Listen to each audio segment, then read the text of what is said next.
전두환 정권이 지난 1987년 대한항공기 폭파 사건을 정략적으로 활용하려 한 정황이 외교 문서를 통해서 확인됐습니다. 대선 직전 범인 김현희를 국내로 데려오기 위해서 백방으로 애를 쓴 건데 그 결과 김 씨는 선거 하루 전에 입국했습니다. 취재기자 연결해 보겠습니다. 한현희 기자. 네, 통일외교안보부입니다. 당시 전두환 정권이 대한항공 여객기 폭파 사건을 어떻게 선거에 이용하려 한 건지 좀 자세히 전해주시죠. 네, 이 대한항공기 폭파 사건이 일어난 것이 1987년 11월 29일, 이 대선이 3주도 채 남지 않은 시점이었습니다. 다음 달 16일이 대통령 선거일이었는데 그 전까지 범인 김현희를 국내로 데려오기 위해 상당한 공을 들인 겁니다.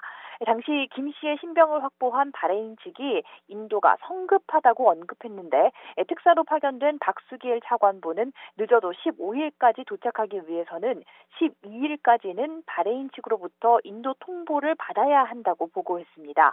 늦어도 대선 하루 전까지 인도를 받겠다는 계획 언급에서 정치적 활용 의도가 다분히 엿보입니다.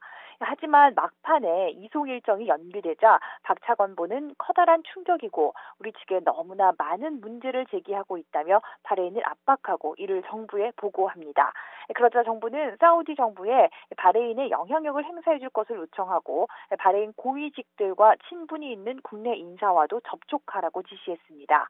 결국 바레인은 하루 뒤 김 씨의 이송을 승인했고 김 씨는 대선 하루 전인 15일 입국했습니다.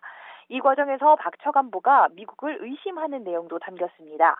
미국이 김 씨의 인도가 선거 이후가 되도록 바레인 측에 영향을 행사했을 가능성도 완전히 배제할 수 없으니 미국 측에 너무 소상한 정보를 주지 않는 것이 좋을 것 같다고 보고한 겁니다. 김 씨의 신병 확보를 놓고 일본과 신경전을 벌인 사실도 확인됐습니다. 김 씨가 일본 위조 여권을 소지했다는 점을 들어 사건 발생 초반 일본이 신병 확보에 관심을 보이자 주일 대사관 측은 일본 외무성을 방문해 수사 관할권 문제에 있어서 한국이 최대한 존중돼야 한다며 진상규명이 늦어지는 일이 있어서는 안 된다고 지적했습니다. 이런 사실과 정황은 30년이 지나 공개된 외교 문서에 자세히 담겼습니다. 앞서 지난 2006년 국정원 과거 사건 진실규명을 통한 발전위원회가 전두환 정권의 칼858기 폭파 사건 정략적 이용 정황을 문건으로 확인했는데 추가 공개된 외교 문서를 통해서 다시 확인된 겁니다. 지금까지 외교부에서 YTN 한현입니다.